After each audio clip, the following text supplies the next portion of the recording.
pemirsa Mutiara Setia Mutiara Haromen, kembali bersama kami. Saya Sylvia Nasir sebagai moderator dalam acara pengajian virtual pada pagi hari ini. Bagaimana kabarnya Bapak Ibu jamaah Mutiara Haromen, jamaah umroh maupun jamaah pengajian dan wali santri? Semoga diberikan kesehatan jasmani maupun rohani. Pada pagi hari ini tetap bersama kami untuk pematerinya pada pagi hari ini Ibu Nyai Haji Jawara Said. Mari kita sapa dahulu. Assalamualaikum Ibu Nyai. Waalaikumsalam warahmatullahi. Bagaimana kabarnya? Alhamdulillah sehat walafiat. Kita tetap berjumpa dengan Ibu Nyai, tetap cantik walaupun usianya sudah di atas 50 ya. Nah, pada pagi hari ini tetap melanjutkan materi-materi yang sebelumnya tentang tema membumikan dengan isi Al-Quran, yaitu surat Al-Baqarah. Nah, pada hari ini kalau memang Bapak atau Ibu punya pertanyaan bisa melalui Facebook maupun Instagram ataupun WhatsApp. Kalau memang mau khawatir kalau dimasukkan di online seperti ini, khawatir pertanyaannya bisa langsung WhatsApp ke Ibu Nyai untuk pertanyaan-pertanyaan khusus. Mari kita mulai acara tausiah pagi hari ini. Saya persilakan Ibu Nyai. Bismillahirrahmanirrahim. Assalamualaikum warahmatullahi wabarakatuh. Alhamdulillahirabbil alamin wassalatu wassalamu ala asyrofil anbiya'i wal mursalin wa ala alihi wa ashabihi ajma'in. Qala Allah Ta'ala fi kitabihil karim, a'udzu billahi minasyaitonir rajim. Bismillahirrahmanirrahim. Inna nahnu nazzalna dzikra wa inna lahu lahafizun. Shadaqallahul azim. Al-ayat. Hadratal muhtaramin, para alim, para ulama, para ustadz semuanya, Bapak Ibu, pendengar, pecinta Mutiara Haromain, pengajian virtual setiap hari Selasa tentang membumikan Al-Quran. Alhamdulillah, alhamdulillah sudah berjalan kurang lebih 2 bulan ya Mbak Cynthia. Alhamdulillah banyak antusias, banyak yang bertanya lewat WA. Alhamdulillah semua sudah terjawab. Semoga sholawat dan salam tetap terlimpahkan kepada junjungan kita Nabi besar Muhammad Sallallahu Alaihi Wasallam. Bapak Ibu pemirsa pendengar Mutiara Haromain rahimakumullah, terutama saya menyapa kepada jamaah umroh yang sekarang sudah berada di mana? Madinah. Yang sudah berada di Madinah, ya sebagian sudah juga pulang. Alhamdulillah sehat semua, Siti ya. Kemarin ya sudah sehat semua, dan semua jamaah yang masih menunggu gilirannya untuk dibuka lagi, sepertinya ini sudah ditutup lagi. Maksudnya kemarin saya ada berita di TV ya. Mungkin sementara Arab Saudi menutup kembali untuk mendisiplinkan protokoler, mengevaluasi COVID-19. Nah, semoga yang masih antri seperti kita ini, karena ada peraturan umur 50 tahun saja, bahkan kita sudah hampir 50, dan yang antri pun ribuan masih yang umur 50 ke atas. Kita harus sabar ya, sabar insyaallah. Fa'idha azamta fatawakkal 'ala Allah, la haula wala quwwata illa billahil aliyyil azim. Semoga kita nanti akan dipanggil semuanya oleh Allah Subhanahu wa taala. Baiklah, Mbak Silvi, kita mulai, kita teruskan pada surat Al-Baqarah ayat 30.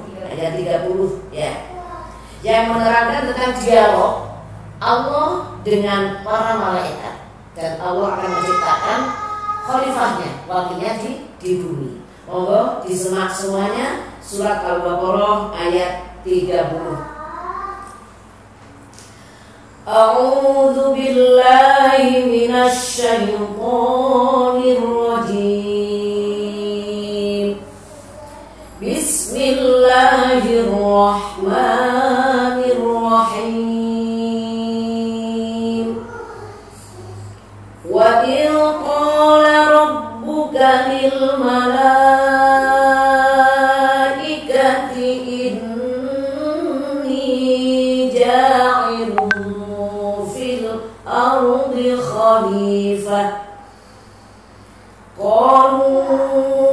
أتجعل فيها من يفسد فيها ويسفك الدماء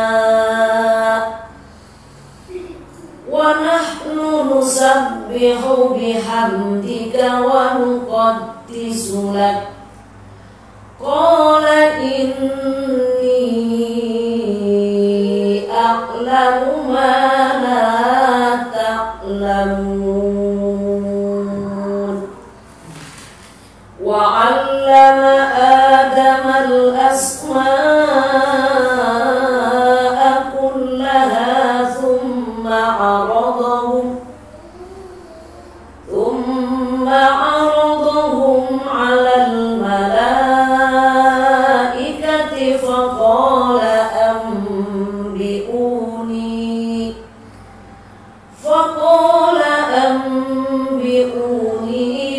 بأسماء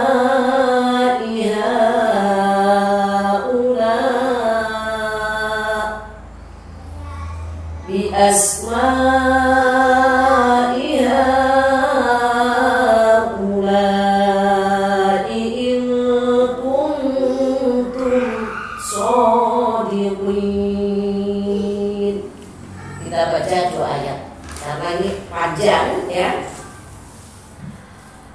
Seketika Allah berfirman, wa idh qala rabbuka lil malaikati inni ja'ilun.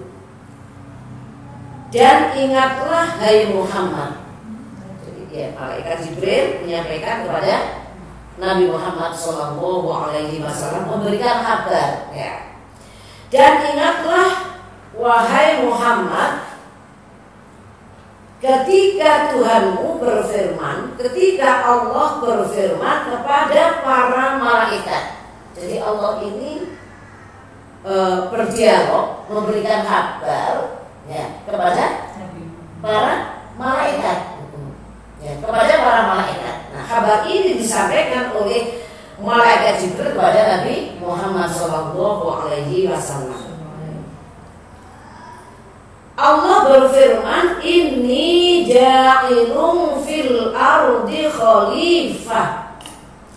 Sesungguhnya aku hendak menjadikan seorang khalifah di muka bumi. Allah menyampaikan kepada para malaikat. Berarti malaikat ini diciptakan lebih dulu daripada manusia. Jadi manusia itu diciptakan setelah Allah sudah menciptakan malaikat. Allah memberikan kabar kepada para malaikat bahwa Allah akan menciptakan makhluknya di bumi, yaitu manusia. Bahkan akan dijadikan sebagai khalifah, wakil Allah dalam melaksanakan hukum-hukum atau peraturan-peraturan di dunia. Nah, malaikat ini merasa, Mbak Sylvie, ya, karena malaikat diciptakan lebih dulu, kenapa pada aku? Nah, gitu. Nah, kenapa bukan malaikat? Nah, maksudnya seperti itu. Jadi ada sangkaan-sangkaan kepada Allah. Ya. Padahal Allah menciptakan manusia sebagai khalifah di bumi, nanti akan dipasrai segala-galanya untuk melaksanakan hukum-hukum atau peraturan-peraturannya di bumi. Nah, malaikat mendengar Allah memberikan kabar kepada para malaikat seperti itu, malaikat mengira, loh, kenapa tidak saya saja? Nah, kan itu belum diciptakan. Malaikat akhirnya berdialog, memohon kepada Allah dan berkata kepada Allah juga, qalu ataj'alu fiha man yufsidu fiha wa yasfiku dima'. Mereka mengatakan, kenapa ya Allah engkau jadikan di bumi itu orang yang akan membuat kerusakan padanya? Jadi malaikat itu sudah mempunyai apa apa ya? Firasat. Mempunyai insting bahwa manusia itu nanti kalau diciptakan di dunia akan membuat suatu kerusakan. Wayasfikud dima, dan menumpahkan darah, artinya mengalirkan darah dengan jalan pembunuhan sebagaimana dilakukan oleh bangsa jin yang mendiami pada waktu itu. Oh, berarti waktu itu Allah juga sudah menciptakan makhluk yang berupa jin. Jin diletakkan di bumi. Makanya malaikat menyangkal seperti itu. Malaikat itu punya khawatir, nggak ingat kalau Allah itu maha segala-galanya. Itu juga kita harus bisa kita menjadi pelajaran yang besar. Jadi kadang-kadang kita itu memang kalau mau mengerjakan ini ada kekhawatiran karena kita tidak ingat bahwa semuanya adalah Allah yang menciptakan. Nah, ini juga bagus sekali untuk apa? Muhasabah bagi kita semuanya, introspeksi, ya. Nah, mungkin ada kabar-kabar di sana itu mau ada ini, di sana ini ada ini. Kadang-kadang kita tuh menyangkal, tidak tahu hikmahnya yang terjadi. Malaikat pun menyangkal dari kabar Allah yang akan menciptakan khalifah sebagai pimpinan di bumi yang sudah Allah janjikan dia akan dipasrai segala-galanya di bumi. Sehingga malaikat menyangkal itu, kenapa sih tidak saya? Wong Allah sudah menciptakan jin, tapi perbuatannya merusak dan suka menumpahkan darah. Nah, jadi malaikat ini khawatir dengan Allah, tidak etis ya? Ya, tidak etis ya. Akhirnya Allah juga menjawab. Malaikat meneruskan. Dengan dia itu menyangkal, dengan itu komen, dia punya bukti lah Sufi. Sudah dipandangkan ke Allah juga. Wa nahnu nusabbihu bihamdika wa nuqaddisu lak. Nah, dia menyangkal itu, dia memang punya bukti. Padahal kami ya Allah senantiasa bertasbih. Dan intinya, ya, mensucikan Allah. Baca subhanallah, alhamdulillah, wala ilaha illallah, wallahu akbar. Bahkan ada malaikat yang bertasbih setelah diciptakan sampai nanti akhir kiamat. Itu subhanallah, ya. Beliau terus membaca subhanallah wa bihamdihi subhanallahil azim. Maha suci Allah dan aku selalu memujinya. Dikhawatirkan seperti jin sudah merusak, jin sudah bertengkar, bertumpah darah. Dikhawatirkan manusia diciptakan oleh Allah itu nanti seperti jin itu. Wa nahnu nusabbihu bihamdika wa nuqaddisu lak. Dan kami, kata malaikat, selalu membersihkanmu dari hal-hal yang tidak layak bagi. Jadi berarti tidak setuju. Ya, dikhawatirkan seperti jin yang sudah merusak. Karena apa? Allah sendiri pernah memerintah malaikat untuk mengusir jin yang di bumi itu. Digiring oleh malaikat, diletakkan di mana? Di pegunungan-pegunungan dan di lautan-lautan. Makanya kita jin itu kan diciptakan oleh Allah dari api. Dia diciptakan Allah dari api. Dia terus beranak terus. Tidak ada jin yang mati. Berarti tambah banyak. Kalau manusia ada apa? Kabeh. Kalau manusia ada kontrasepsi, ada keluarga berencana dan lain sebagainya, ya. Tapi kalau jin tidak. Berarti tambah banyak. Apalagi musim jin itu melahirkan kembar-kembar. Sekali lahir 4. Sekali lagi lahir manusia. Ya, itulah. Nah, jadi berarti jin itu tambah banyak.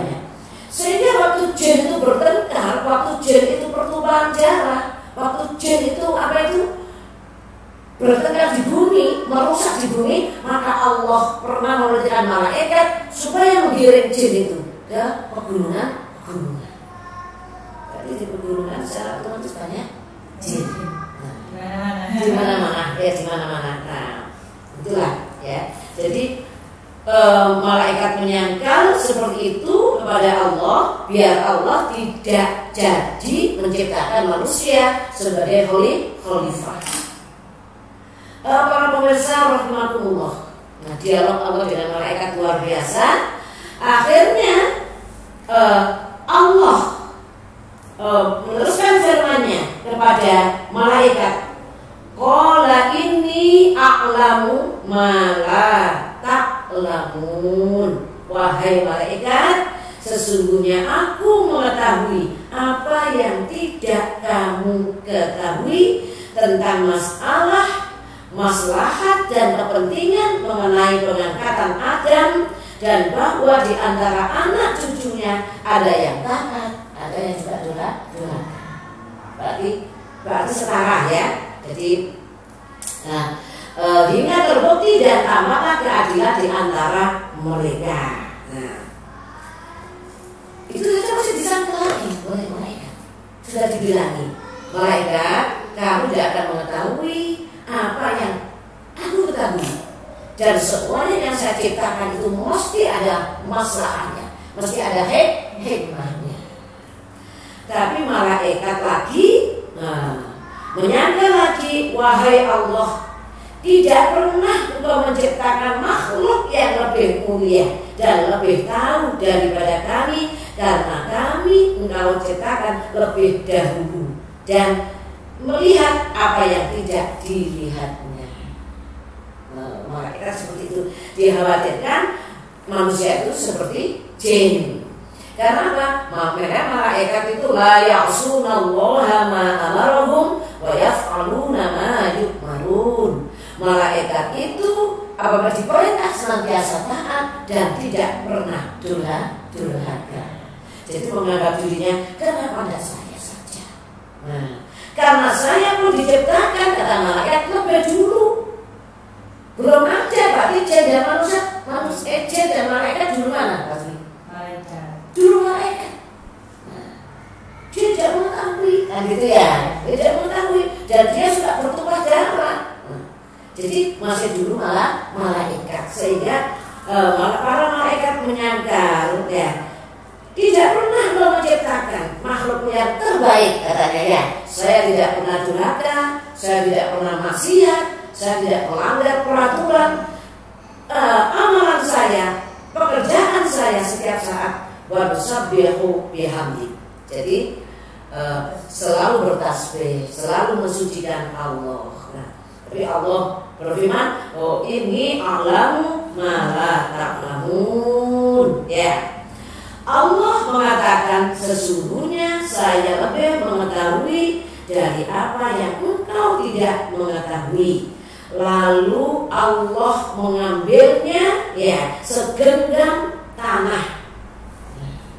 Ini rezeki ya, untuk menciptakan siapa? Nabi Adam. Menciptakan Nabi Adam dari setiap corak dan warnanya. Nah, jadi segenggam itu Allah mengambil tanah ya,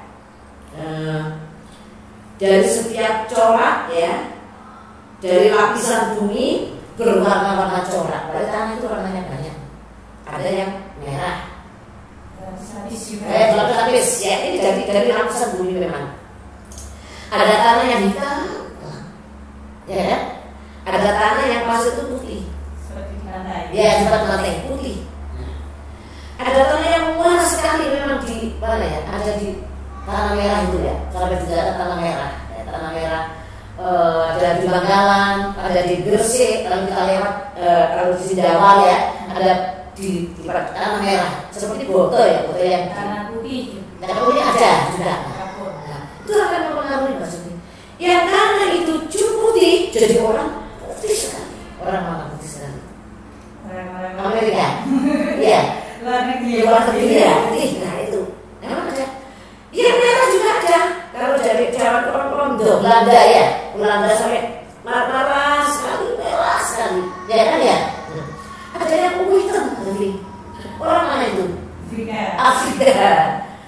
Ya, orang Nigeria, Masya Allah, termasuk keadilan Allah yang luar biasa. Allah menciptakan kulit manusia pun berwarna-warna.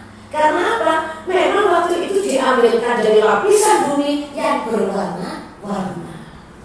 Itulah berarti kita makin ilmunya kita makin mendalam ya. Karena subhanallah. Mbak Silvi juga pernah ke Mekah, ke Madinah. Saya juga pernah ke Mekah, ke Madinah. Luar biasa, kita itu bersyukur orang Indonesia diciptakan dengan warna tanah yang kesokat-sokatan. Ya kan putih nemen ya kan hitam nemen kan gitu, tapi manis-manis ya, manis-manis, Masya Allah luar biasa. Saya di sana sempat bersyukur, jadi memang saya itu sempat menangis di depan Ka'bah itu, karena dekat saya itu, yang dekat saya sekali itu orang hitam sekali, luar biasa. Dan orang hitam itu Masya Allah hanya memang kelihatan giginya saja, ya. Sama matanya. Masya Allah memang yang belum ke sana. Tapi kita harus lebih bersyukur dengan Allah, lebih bersyukur, lebih sujud ya Allah. Tapi ada kelebihan Mbak Silvi, orang hitam itu juga pandai-pandai. Yang kemudian itu ternyata apa? Dia bicara, dia itu profesor, dia itu dokter, dan ngajinya juga pintar. Bahkan di Masjid Nabawi yang dikerubungi anak-anak kecil itu, yang mereka juga orang hitam. Ya kan, Masya Allah, berkulit hitam, luar biasa. Berarti kita tidak boleh meremehkan, ya, meremehkan. Kalau orang Indonesia yang pergi haji, yang pergi umroh, Masya Allah, luar biasa. Mulai dari pedagang kecil, mulai dari petani, mulai dari tukang batu, mulai dari kuli, kemudian apa itu pedagang petani, konglomerat, gojek sekarang, kemudian yang sampai konglomerat, sampai pedagang kaya, mulai kecil, Masya Allah. Luar biasa, Allah melimpahkan rezeki di tanah Indonesia sehingga bermacam-macam dari tingkatan ya, tidak ada yang harus pejabat, tidak ada yang harus kiai, tidak ada yang harus guru ngaji yang kesana, tidak. Tapi labbaik Allahumma labbaik, yang sudah mampu ya itu maka dipanggil oleh Allah Subhanahu wa Ta'ala. Itulah kita kembali lagi para pemirsa rahimakumullah bahwa Allah menciptakan manusia diambil dari lapisan bumi, ya. Kemudian dari warna, ya, dari tanah yang berwarna-warna. Yang sekarang telah terbukti masyarakat Arab sendiri juga dari dua kulit, satu kulit putih, dua kulit hitam. Begitu juga di Amerika sendiri, ya. Ada juga kulit putih, ada juga kulit hitam. Bahkan presiden pernah di Amerika juga kulit hitam. Dan sekarang insya Allah akhirnya juga dari kulit hitam dia jadi. Jadi kita harus mengikuti untuk menumbuhkan keimanan kita ya, Masya Allah. Nah, juga tanah itu sifat tanahnya juga berbeda-beda. Ada tanah itu yang laur. Apa itu? Tanah yang sedikit dari anak di pantai. Oh ya, nggak nempel ya. Dari satu laur. Ada tanah yang dikatakan orang Jawa mengatakan lempung, nggak sih? Tanah liat kan awal, ya kan ya. Nah, juga pun berlewel, tidak bisa dipakai cetak vas bunga, nggak bisa dipakai untuk tempat bunga seperti itu, nggak bisa. Ada tanah yang bisa, terus seperti itu terjadi. Jadi tanah juga, ya. Ada jadi vas, gunji-gunji itu bagus-bagus, dan tanah kan juga genteng, udah pernah. Batu bata untuk bangunan. Oleh tanah itu tanah pilihan, ngemot. Catat botol jadi botol, tidak genteng jadi genteng, tidak bangun rumah jadi rumah. Ada tanah sebrongan, nggak bisa pakai apa-apa. Mungkin itu orang yang kaku ya, jadi wataknya kaku. Diingatkan ya, figur bima rodu waktu itu ya. Insya Allah seperti itulah. Masya Allah luar biasa. Allah menciptakan manusia dari tanah. Makanya malaikat itu tidak paham. Ya, kalau malaikat diciptakan dari apa? Cahaya. Nggak paham. Hikmah Allah menciptakan manusia dari tanah. Kalau jin dari api. Dia menyebut, udah saya saja. Saya sudah layak sunallah ma'amarahum wa yaf'aluna ma. Gak tahu Allah menciptakan manusia dari lapisan bumi dari tanah yang bermacam-macam warnanya, juga bentuknya bermacam-macam sesuai yang sekarang diciptakan oleh Allah. Ada manusia yang lemas, kalau di sini seperti orang Jawa Tengah ya, ya. Cara bicaranya lemas. Ada lagi yang aku sekali memang. Ada lagi yang bersungguh-sungguh dari tulisan Madura, luar biasa. Kalau Jawa Timur Surabaya itu apa bisa dikatakan saya sendiri adalah kasar, gitu ya, apa-apa. Kalau kasar ya. Nah itu karena apa? Berbagai macam apa itu sifat tanah itu. Ada yang gelever, ada di sini itu tulis gelever, nggak masuk. Nah itu Masya Allah luar biasa. Kemudian Allah mengatakan ini alamu mala ta'lamun, ya. Maka Allah mengetahui apa yang tidak semua makhluk mengetahui tentang menciptakan Adam sebagai khalifah, sebagai wakil Allah di bumi yang dipasrai segala-galanya untuk mengolah bumi ini seisinya. Akhirnya terciptalah Nabi Adam, ya. Yang disitulah diberikan roh oleh Allah menjadi makhluk yang pertama di bumi, yaitu Nabiullah Adam alaihissalam. Diteruskan di pada ayat 31.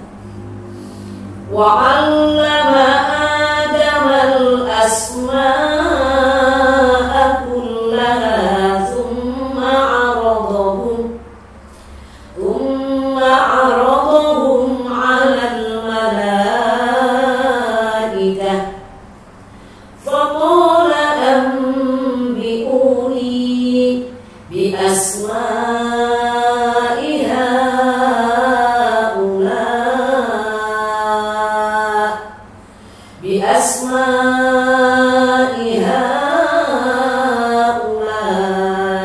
in kuntum shadiqin.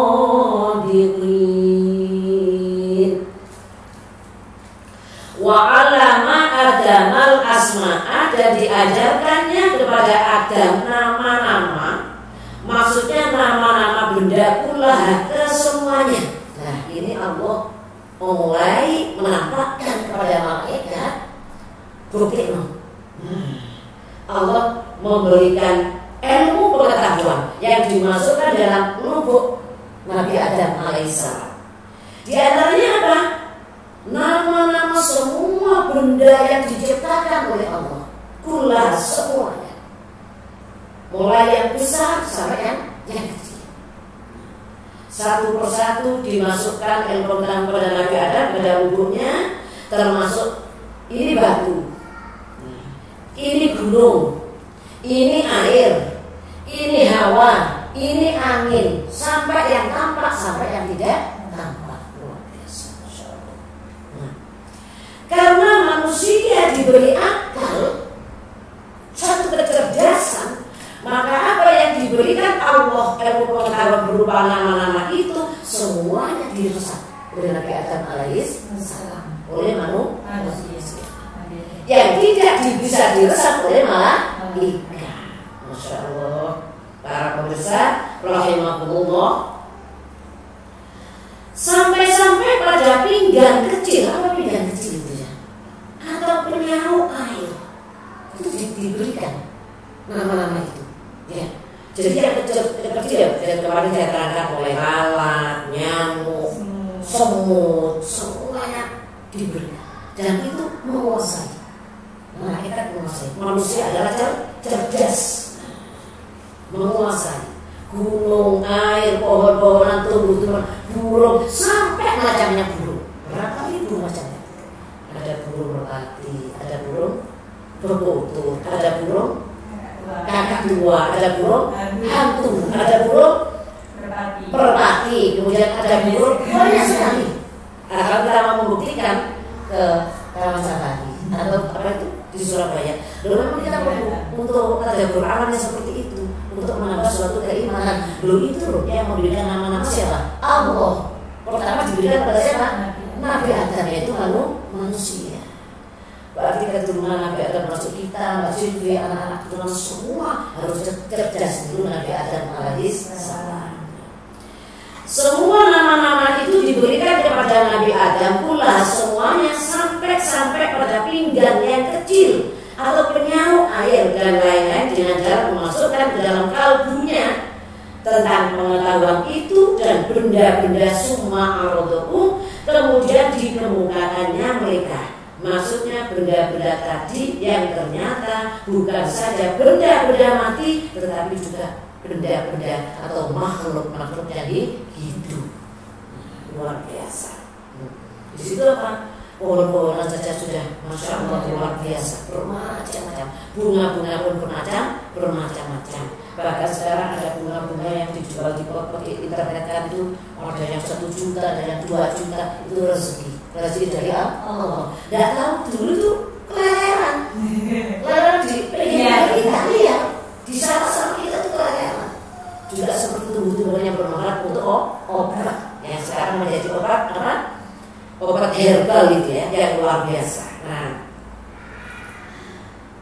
kemudian summa aradahum alal malaikah, kemudian dikemukakannya mereka benda-benda tadi yang ternyata bukan saja benda-benda mati, tetapi juga benda-benda atau makhluk hidup alal malaikati, kepada para malaikat. Lalu Allah Faqala, maka Allah berfirman kepada malaikat, ambiuni, beritahukanlah kepadaku. Nah, ini mulai diuji. Setelah Nabi Adam diberikan ilmu pengetahuan berupa semua nama-nama baik yang ada di langit maupun yang ada di bumi, semua dilesat oleh Nabi Adam. Dia di kalbunya cerdas, diujikan kepada malaikat. Karena tadi malaikat seakan-akan tidak ada orang yang pintar, tidak ada orang yang baik kecuali saya diciptakan lebih dahulu. Nah gitu ya, yang mengetahui segala-galanya. Nah, akhirnya itu juga di asma'i haulai, nama-nama itu juga diberikan kepada malaikat. Ambiuni, beritahukanlah kepadaku. Bi asma'i haulai, nama-nama mereka, yakni nama-nama benda. Nah, setelah malaikat diuji, misalnya ini apa malaikat? Malaikat datang, padahal air misalnya ya, diuji lagi. Ini apa malaikat? Gelas misalnya, malaikat juga tidak tahu. Nah, pohon tidak tahu, apa tidak tahu. Akhirnya Allah menguji kepada Nabi Adam. Nah, setelah Allah menguji Nabi Adam, ya, maka Nabi Adam bisa mengatakan dirinci satu persatu. Itu air, itu lautan, itu gunung, itu batu, itu bunga, itu manusia, itu semua yang bisa. Luar biasa kecerdasan Nabi Adam alaihissalam. Maka itu diciptakan oleh Allah sebagai khalifah, sebagai wakil Allah di bumi. Faqala ambiuni bi asma'i haulai in kuntum shadiqin. Beritahukanlah kepadaku malaikat nama-nama mereka, yakni nama-nama benda-benda itu, jika kamu benar-benar tahu, jika kamu memang benar bahwa tidak ada yang lebih tahu daripada kamu di antara makhluk-makhluk yang kuciptakan, atau bahwa kamulah yang lebih berhak untuk menjadi khalifah sebagai syarat ditunjukkan oleh Allah kalimat sebelumnya. Tuh, ya kan? Terbukti kata Allah ya. Wala ini alamu ma la ta'lamun, itulah terbukti malaikat. Kamu pun ditanya ini juga nggak tahu, kamu ditanya ini juga nggak tahu, kamu ditanya ini. Tapi setelah Nabi ada ditanya, semua dijawab dengan lancar. Masya Allah. Oke. Ini akhirnya gimana malaikat? Lembek. Apa lembek? Merendahkan diri. Tahu kekurangannya. Qalu subhanaka la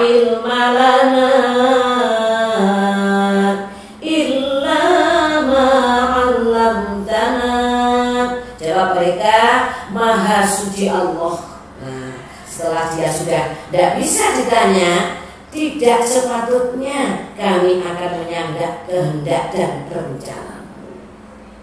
Ya kan ya? La ilma lana illa ma 'allamtana. Nggih Gusti, saya sudah menyadari. Saya wis gak bakal aku sombong. Nah, misalnya ya, wis gak bakal aku congkak. Nah, ini kan ada perdebatan antara manusia, Mbak Suti. Sepertinya dia mau tahu segala-galanya. Nah, tapi mesti manusia punya kelebihan dan manusia punya kekurangan. Jadi dimanapun kita bergaul, dimanapun kita berada, dimanapun kita bermasyarakat, mesti namanya manusia. Ada tidak cocoknya, ya, ada cocoknya karena di sisi kita itu semua punya kelebihan dan semua juga punya kekurangan. Seperti sama dicontohkan malaikat sudah menyadari. La ilma lana, tak ada yang kami ketahui kecuali sekadar yang telah engkau ajarkan kepada kami mengenai benda-benda tersebut. Hanya dia bisa menghafal kecil. Oh itu air, oh itu gunung, oh itu batu, oh itu kaca, oh itu pintu, oh itu gedung. Nah itu baru malaikat menyadari, innaka anta, sesungguhnya engkaulah sebagai tauhid satu-satunya yang maha esa, penguat bagi engkau yang pertama, al-alim, yang maha mengetahui, al-hakim, yang maha bijaksana. Biasanya memang kalau kita itu sudah tahu kelemahannya, ya, baru orang merendah. Tapi kalau manusia itu tahu bahwa faham dirinya itu hanya diberikan Allah secuil, ya, secuil ilmu pengetahuan, maka manusia tidak akan sombong. Subhanallah, walhamdulillah, wala ilaha illallah, wallahu akbar. Bagaimanapun malaikat yang makhluk Allah yang selalu taat, tidak pernah durhaka, diperintah apapun dia melaksanakan, tapi malaikat juga punya kelemahan.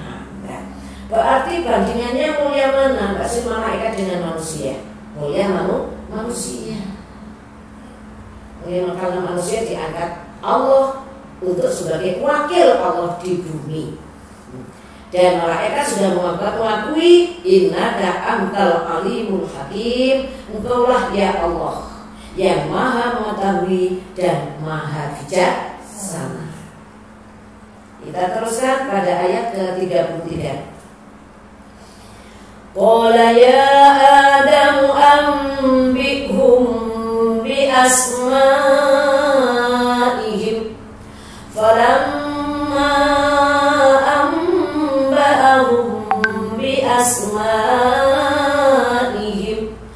qala alam aqul lakum inni a'lamu ghaibas samawati wal ardh wa a'lamu ma tubduna wa ma kuntum taktumun. Qala Allah berfirman, ya Adam ambihum, hai Adam, beritahukanlah kepada mereka, maksudnya kepada para malaikat itu, bi asma'ihim, nama mereka, yakni benda-benda itu. Maka disebutnya satu persatu menurut nama masing-masing berikut hikmah diciptakan oleh Allah. Nah, setelah malaikat diuji oleh Allah tidak bisa, maka Adam disuruh menunjukkan kecerdasannya kepada malaikat. Tunjukkan malaikat apa yang kita ketahui satu persatu. Ini bunga, ini air, ini pintu, ini kaca, ini seluruhnya, ini burung dara, ini merpati, nah, ini semut, ini semuanya diajarkan kepada malaikat. Yang malaikat angkat tangan sudah tahu bahwa Allah menciptakan manusia. Oh benar kalau gitu, makanya yang dijadikan wakil Allah adalah manusia. Falamma amba'ahum bi asma'ihim,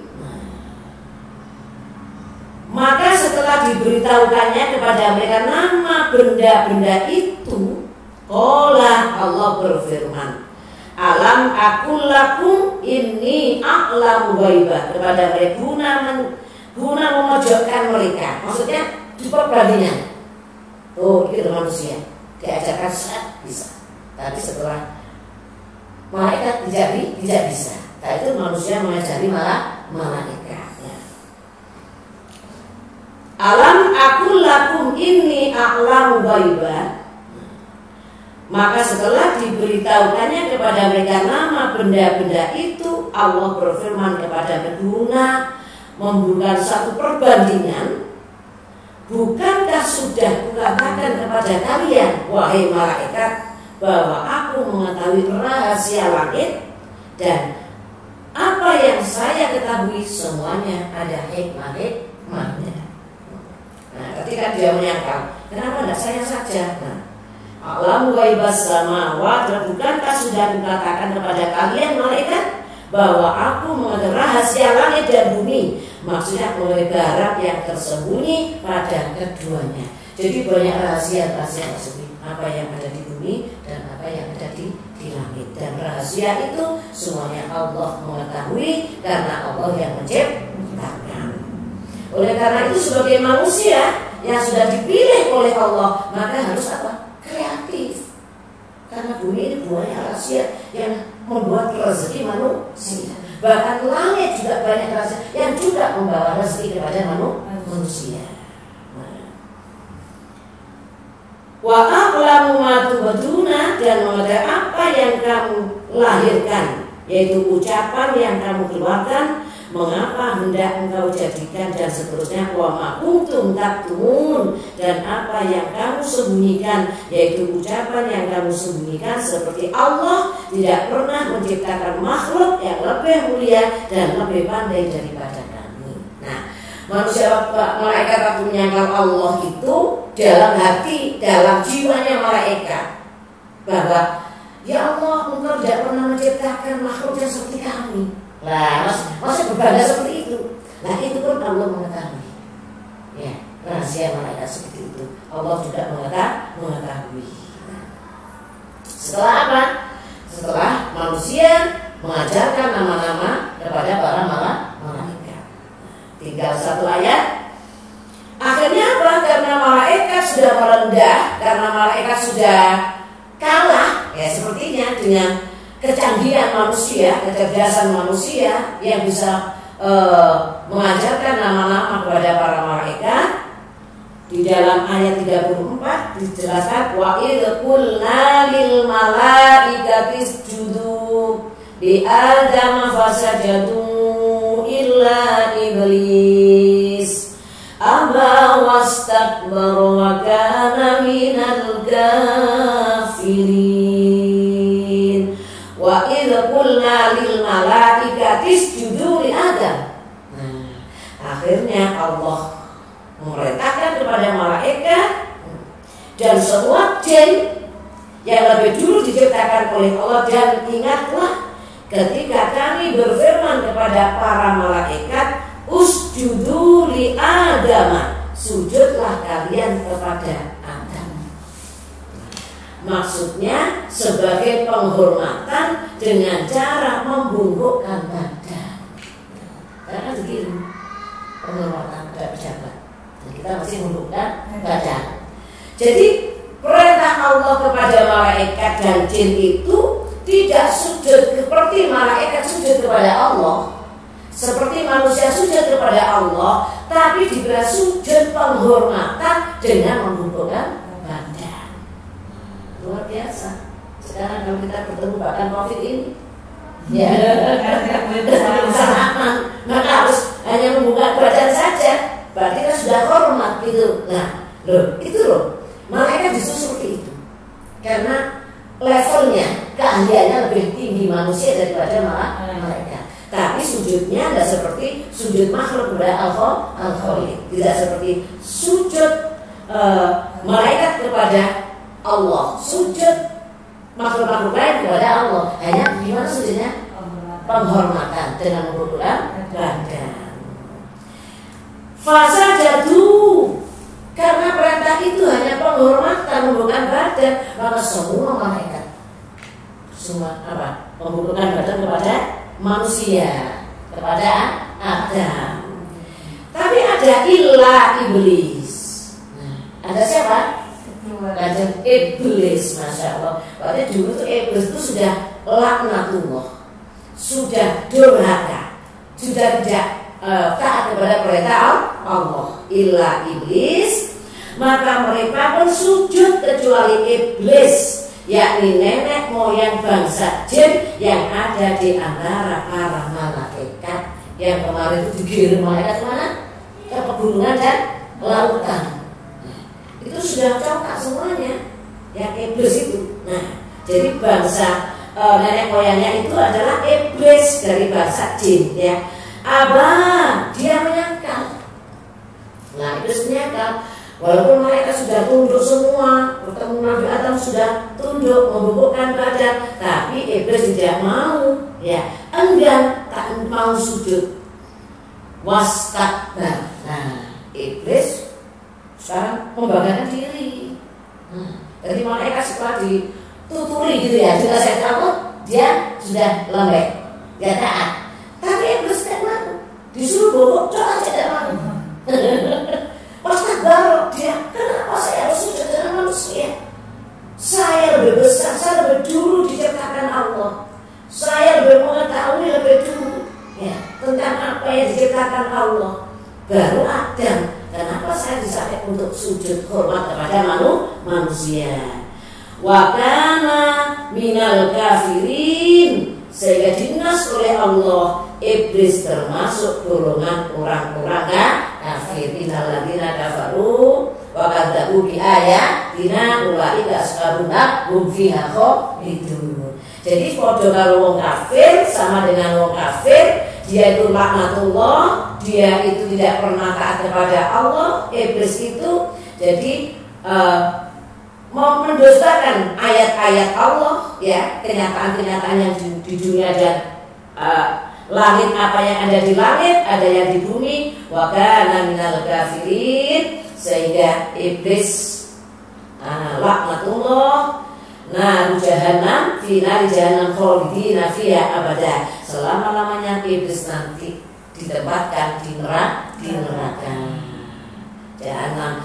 Manusia tadi sudah dijelaskan, ada yang taat, ada yang kafir. Jelas yang taat beserta malaikat masuk surga. Yang kafir, yang laknat, berarti golongan jin masuk neraka. Itulah keterangan surat Al-Baqarah ayat 30 sampai 34, Mbak Silvi. Luas sekali keterangannya. Semoga para pemirsa sedikit banyak, ya, kalau bisa seluruhnya bisa dicerna, bisa dipahami dan bisa bermanfaat bagi kehidupan kita di dini wa dunia wal akhirah, untuk menambah suatu keimanan lebih dekat kepada Allah. Amin. Nah, mengenai wakil Allah tadi, khalifah. Kalau dalam kenyataan sekarang itu mungkin pemilu, ya, wakil rakyat. Bagaimana kira-kira kalau untuk menyikapi kita misalnya mencoblos A ternyata yang jadi orang B.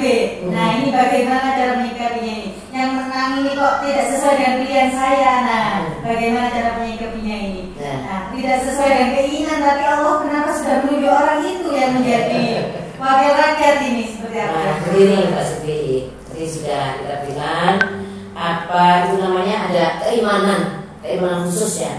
Iman itu kan iman kepada qada dan qadar, iman kepada takdir dan baik dan takdir itu buruk. Nah, usaha manusia, kita belum tahu takdir itu bagaimana, ya. Kita seakan-akan kita beranggapan, itu ya, orang itu baik.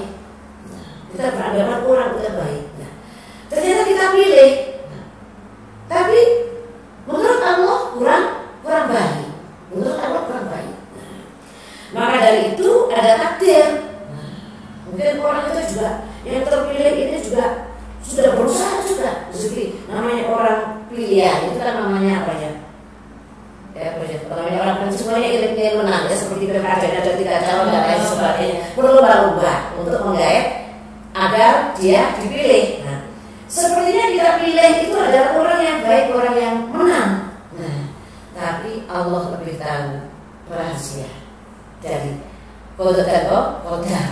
Berarti saya itu sudah ikhtiar berusaha. Kalau itu gak jadi, berarti takdirnya seperti itu. Ya, kita selalu berdoa semoga orang-orang yang terpilih, jadi ini sudah mendekati pilkada dari seluruh Indonesia serentak, semoga yang terpilih itu orang-orang yang baik, lahirnya dan batinnya, dan berniat yang baik. Kita semoga Allah memberikan pilihan yang tepat bagi pilihan kita semua. Ini ada pertanyaan ini dari Ibu Dewi. Dari mana Ibu Dewi? Dari Ibu Dewi, ini awalnya tidak diinformasikan. Ibu Dewi, bagaimana cara kita sebagai orang tua memahamkan kepada anak-anak kita bahwa menuntut ilmu itu penting dimulai sejak kecil. Nah, bagaimana mengajar kita selalu bersemangat menuntut ilmu, terutama ilmu agama Islam? Assalamualaikum Bu Dewi, alhamdulillah semoga kita diberi sehat walafiat semuanya. Nah, bagaimana cara mengenalkan ilmu kepada anak-anak? Berarti itu melalui contoh. Anak-anak itu masih kecil. Contoh kemarin juga saya jelaskan, Madrasatul Ula. Ibu adalah gedung madrasah, tempat mencari ilmu yang pertama untuk anak-anak. Jadi contoh-contoh yang dilaksanakan oleh ibu setiap saat, otomatis anaknya akan meniru. Tidak bisa kita ajar seperti anak dewasa karena dia masih anak-anak.